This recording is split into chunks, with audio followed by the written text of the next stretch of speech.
त्या भागामध्ये एक रहिवासी घर, 6 वाणिज्यिक आस्थापना आणि एक कार्यालय हे अशा पद्धतीने आपण तिथे निष्कासित केलेलं आहे। आणि आत्ता आपण जे आहोत ते कौसर कॉलनी हा नारेगावचाच एक भाग आहे, परंतु कौसर कॉलनीमध्ये आपण एक राहतं घर जे होतं त्या ठिकाणी कारवाईसाठी आलेलो होतो। ही कारवाई करत असताना प्रामुख्याने महानगरपालिकेने जे महाराष्ट्र महानगरपालिका अधिनियमाचे जे उचित कलमान्वये संबंधितांना नोटिसेस दिलेल्या होत्या, त्या नोटीसचा कायदेशीर समाधानकारक खुलासा प्राप्त न झाल्यामुळे आज रोजी आपण ह्या दोन्ही जागेवरती मोठ्या प्रमाणात कारवाई केलेली आहे आणि पूर्णपणे ह्या प्रॉपर्टी आपण नेस्तनाबूत केलेल्या आहेत।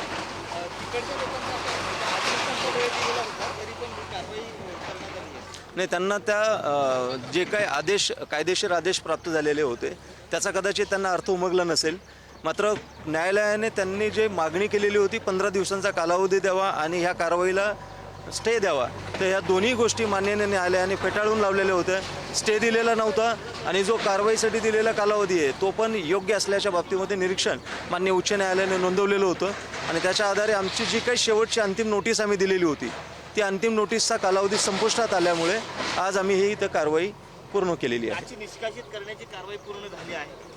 हो, आज आम्ही ज्या ठिकाणी नोटिसेस दिलेल्या होत्या त्या भागांवरती जिथे जिथे नोटिसेस दिलेल्या आहेत खुलासा आलेला नाही आहे त्या ठिकाणी कारवाई आज आम्ही पूर्ण केलेली आहे। पण तिकडच्या विरोधी पक्ष नेते ते म्हणतात की आता ही जी कारवाई केली आहे तर तसंच जे काही प्रकार आहे तो सत्ताधारी पक्षातल्या नगरसेवकांमध्ये सुद्धा आहे, तर त्यांची सुद्धा घरं आणि त्यांची जमीन जागा आहेत त्या जमीनदोस्त करणार असतात। सगळ्यात महत्त्वाची बाब अशी आहे की महाराष्ट्र महानगरपालिका अधिनियमाचं जे उचित कलम आहे त्याच्या अंतर्गत आम्हाला कुठलीही नोटीस जर प्राप्त झाली तर त्या प्राप्त झालेल्या नोटीस आम्ही याच पद्धतीने खुलासा मागवतो। खुलासा जर कायदेशीर असेल, सर्व बाबींची पूर्तता करणारा असेल तर निश्चितपणे आम्ही तिथे कुठलीही कारवाई करत नाही, मात्र जर खुलासा असमाधानकारक असेल, कुठलीही बिल्डिंग परमिशन ऑक्युपन्सी सर्टिफिकेट त्याला घेतलेलं नसेल तर निश्चितपणे तो नगरसेवक ती व्यक्ती कुठल्याही पक्षाची असो त्या ठिकाणी निश्चितपणे कारवाई ही करण्यात येईल।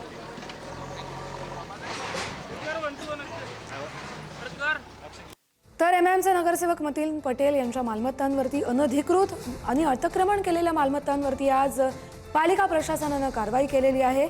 नारेगावमधल्या कौसर कावलीमधलं त्यांचं घर पाडलं गेलेलं आहे। त्यांना नोटीस पाठवली गेली मात्र त्यांनी उत्तर दिलं नाही आणि अंतिम जी नोटीस पाठवली त्यानंतर खुलासा न आल्यानं आज कारवाई केल्याचं अधिकाऱ्यांनी सांगितलं।